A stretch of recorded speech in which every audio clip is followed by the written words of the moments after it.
नमस्कार दोस्तों, आज हम आपको दिखाने वाले हैं हमारे खेत की एक बहुत ही खास और यादगार यात्रा। बोरवेल खुदाई की पूरी प्रक्रिया शुरुआत से लेकर पानी मिलने तक। खेती में पानी सबसे बड़ी ताकत होती है और हर किसान का सपना होता है कि उसके खेत में खुद का पानी हो। आज हम वही सपना पूरा होते हुए आपको दिखाने जा रहे हैं। सबसे पहले हमने बोरवेल के लिए सही जगह का चयन किया। इसके लिए हमने एक अनुभवी व्यक्ति को बुलाया जिसे मराठी में पानाड़ी कहा जाता है। पानाड़ी अपने अनुभव और पारंपरिक तरीकों से जमीन के अंदर पानी की संभावनाएं बताता है। उन्होंने पूरे खेत का निरीक्षण किया और आखिरकार एक जगह को चुना। अब यही जगह हमारे उम्मीदों का केंद्र बन गई। भारतीय संस्कृति में किसी भी शुभ कार्य की शुरुआत पूजा के बिना अधूरी मानी जाती है। इसलिए हमने यहाँ विधि विधान से पूजा की, नारियल चढ़ाया, दही भात का प्रसाद रखा और भगवान से प्रार्थना की कि हमारा यह प्रयास सफल हो। ये सिर्फ एक काम नहीं था, ये हमारी मेहनत, हमारी उम्मीद और हमारे परिवार का सपना था। इसके बाद शुरुआत हुई खुदाई। पहले फावड़े से जमीन को खोदा गया ताकि मशीन के लिए सही बेस तैयार किया जा सके। यह पहला कदम था जहां इंसान की मेहनत और मशीन की ताकत साथ आने वाली थी। इसके बाद बोरिंग मशीन हमारे खेत में पहुंची।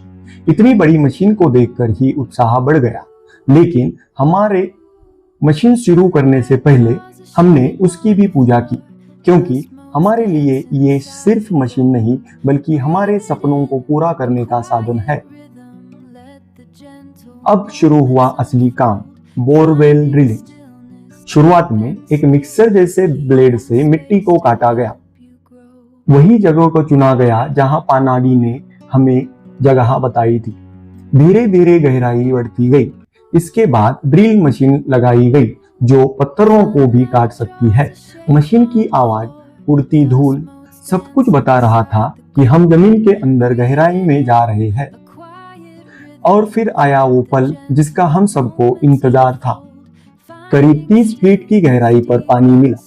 जैसे ही पानी निकला, हमारी खुशी का ठिकाना नहीं रहा। यह हमारे लिए किसी चमत्कार से कम नहीं था। इसके बाद खुदाई जारी रही और जमीन के अंदर से काला पत्थर निकलने तक खुदाई चालू रही। हमें बताया गया और हमने देखा कि अब हम ठोस सतह, जिसे हार्ड रॉक कहते हैं, वहां पहुंच चुके हैं, जहां पानी का परकोलेशन कम होता है और पानी जमा रहता है।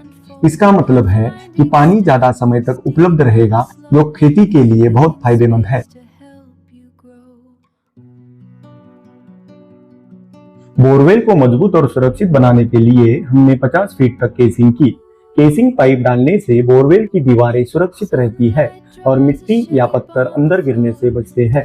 काला पत्थर मिलने के बाद हमें यह समझाया गया कि अब पानी ठोस सतह के कारण ज्यादा सुरक्षित रहेगा, इसलिए हमने यहीं पर ड्रिलिंग रोकने का निर्णय लिया। तकरीबन 250 फीट तक ड्रिलिंग हमने की। इसके बाद शुरू हुआ अगला चरण, ड्रिलिंग के लिए डाले गए पाइप को बाहर निकालने का काम। जैसा कि आप देख सकते हैं, पूरे पाइप धीरे धीरे निकाले गए।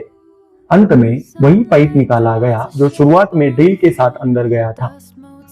प्लास्टिक केसिंग को अंत में ठीक करके उसे कैप कर दिया गया। ऊपर से देखने पर आप पानी का तल देख सकते हैं। इसके बाद हमने पानी की टेस्टिंग की। टेस्टिंग से पता चला कि पानी सच में बहुत अच्छा मिला है। हमने 5 HP की मशीन लगातार लगभग 3 घंटे तक चलाई और इसके बाद हमने टेस्टिंग बंद कर दी, क्योंकि हमारी जरूरत के हिसाब से पानी पर्याप्त था। आज 30 अप्रैल है, जिसे हम गर्मी का पीक कह सकते हैं।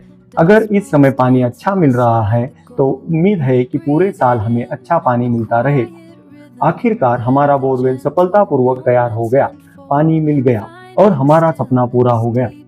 इस पूरे सफर में हमने सीखा कि मेहनत, विश्वास और सही मार्गदर्शन हो तो हर मुश्किल आसान हो जाती है। अगर आपको हमारा यह सफर पसंद आया तो वीडियो को लाइक करें, शेयर करें और चैनल को सब्सक्राइब जरूर करें। दोस्तों, मैं पेशे से एक डॉक्टर हूं और ये वीडियो सीधे तौर पर हेल्थ से जुड़ा हुआ नहीं, लेकिन एक बात मैं पूरे विश्वास से कह सकता हूं, खुशी ही असली स्वास्थ्य की नींव है। जब किसानों के खेत में पानी आता है तो सिर्फ फसल नहीं उगती, बल्कि उम्मीद, सुकून और खुशी भी उगती है। और यही खुशी हमारे मानसिक और शारीरिक स्वास्थ्य को बेहतर बनाती है। इसलिए ये सफर सिर्फ एक बोरवेल का नहीं, बल्कि खुशी और संतोष का सफर है। धन्यवाद।